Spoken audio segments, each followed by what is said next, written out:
പ്രിയപ്പെട്ടവരെ 11 മാസക്കാലം പ്രശ്നങ്ങളും അതുപോലെ പ്രയാസങ്ങളും ഒക്കെ പരിഹരിക്കപ്പെടാനുള്ള നല്ല സുവർണാവസരമാണ് വിശുദ്ധമായ റമദാനിലൂടെ അല്ലാഹു തആല നമുക്ക് നൽകുന്നത്. അതുകൊണ്ട് അടുത്ത ബുധനാഴ്ചയോ വ്യാഴാഴ്ചയോ റമദാൻ നമ്മളിലേക്ക് ആഗതമാകുമ്പോൾ പ്രിയപ്പെട്ട ഒരു പക്ഷേ മാസം കാണുകയാണെങ്കിൽ ചൊവ്വാഴ്ച രാത്രി തറാവീഹ് ഉണ്ടാകും. ഖുറൂബോട് കൂടെയാണല്ലോ, സൂര്യാസ്തമയത്തോടു കൂടെയാണല്ലോ പുതിയ മാസം ആഗതമാകുന്നത്. അതുകൊണ്ട് ആ പരിശുദ്ധമായ റമദാൻ മാസം കാണുകയാണെങ്കിൽ ചൊവ്വാഴ്ച രാത്രി തറാവീഹ് ഉണ്ടാകും. അതുകൊണ്ട് മഗ്രിബിന്റെ ജമാഅത്ത്, അതുപോലെ ഇശാഇന്റെ ജമാഅത്ത്, അതുപോലെ തന്നെ എന്നത്തെ തറാവീഹ് ഇതൊന്നും നമുക്ക് നഷ്ടപ്പെട്ടുകൂടാ. പലർക്കും റമദാൻ 1 തറാവീഹ് പലർക്കും നഷ്ടപ്പെടാറുണ്ട്. അതുകൊണ്ട് ഒരിക്കലും അങ്ങനെ സംഭവിച്ചുകൂടെ. 2 മാസക്കാലമായി നമ്മൾ അള്ളാഹുവിനോട് ആവശ്യപ്പെട്ടുകൊണ്ടിരിക്കുന്നത് റമദാനിലേക്ക് എത്തിക്കണേ എന്നാണ്. ആ പരിശുദ്ധമായ റമദാൻ ശരീഫിന്റെ ആദ്യത്തെ രാത്രി മുതൽ ഖുർആൻ പാരായണം തുടങ്ങാനും തറാവീഹ് നിസ്കരിക്കാനും സുഹൃത്തുക്കളെ കൊണ്ട് ധന്യമാക്കാനും നമുക്ക് കഴിയണം. അള്ളാഹു സുബ്ഹാനഹു വ തആല തൗഫീഖ് നൽകട്ടെ.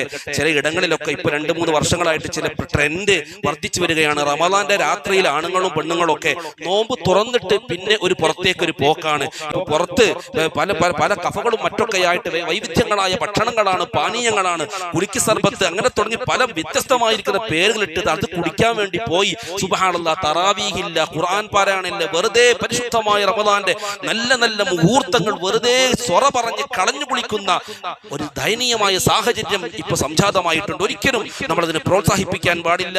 അതിനിറങ്ങുന്ന ആളുകളെ നമ്മൾ നിരുത്സാഹപ്പെടുത്തുകയും അതിന്റെ ദുരന്തങ്ങൾ പറഞ്ഞ് ബോധ്യപ്പെടുത്തുകയും ചെയ്യേണ്ടതുണ്ട് എന്ന് ഇടയ്ക്ക് വെച്ച് ഓർമ്മപ്പെടുത്തുകയാണ് പ്രിയപ്പെട്ട സഹോദരന്മാരെ.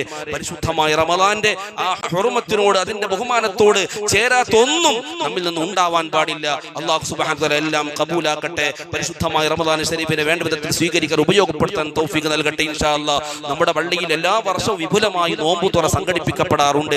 ഈ വർഷവും അതിവിപുലമായി നോമ്പ് തുറ സംഘടിപ്പിക്കുന്നുണ്ട്. അതുകൊണ്ട് നോമ്പ് തുറയിലേക്ക് വിഭവങ്ങളും അതുപോലെ തന്നെ മറ്റൊക്കെ നൽകാൻ ആഗ്രഹിക്കുന്ന ആളുകളൊക്കെ പുറത്തൊരു ലിസ്റ്റ് വെച്ചിട്ടുണ്ട്. അതിൽ പേര് നൽകണമെന്ന് പ്രത്യേകം ഉറപ്പെടുത്തുകയാണ്. അല്ലാഹു സുബ്ഹാനഹു വ തആല വിശുദ്ധമായ റമദാനിൽ നോമ്പുകാരൻ നോമ്പ് തുറപ്പിക്കാനും അതുപോലെ എല്ലാ സുഗന്ധങ്ങളും ചെയ്യാനും അല്ലാഹു നമുക്കൊക്കെ തൗഫീഖ് നൽകട്ടെ.